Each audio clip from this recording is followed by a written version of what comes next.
சாமுராயும் நம்மளுடைய அடுத்த டார்கெட். ஒரு பெரிய டிவில் கிட்ட தான் நம்ம போகணும். அவன் சாதாரண ஆளா இருக்க கூடாது. சாமுராயும் ஒரு ஒயிட் டிவில் கிட்ட தான் போக போறான். ஆனா எவ்வளவு பணம் கொடுத்தாலும் யாருமே அவனுக்கு நெருங்க முடியல. அதனாலதான் இப்ப சாமுராய் ஒரு முடிவு எடுத்தான். அந்த பயங்கரமான டிவில தன்னுடைய கோட்டைக்கு வர வச்சான். டிவில் நான் சொல்றத நீ கவனமா கேட்கணும். சாமுராயும் தன்னுடைய சாம்ராஜ்யத்துல இருந்து வெளியே வர ஆரம்பிச்சுட்டான்.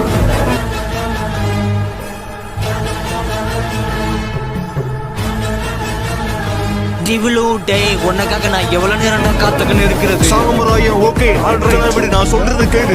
என்னுடைய மொத்த சாம்ராஜ்யத்தையும் பாத்துக்க. பக்கபலமா இருக்கிற எங்க காட்சியை நீ பாத்துக்க. உனக்கு வேணும்னா நான் சொல்ற டீல் நீ முடிச்சா சாமுராய் ஆடி ஆரம்பிட்டு சொல்லு.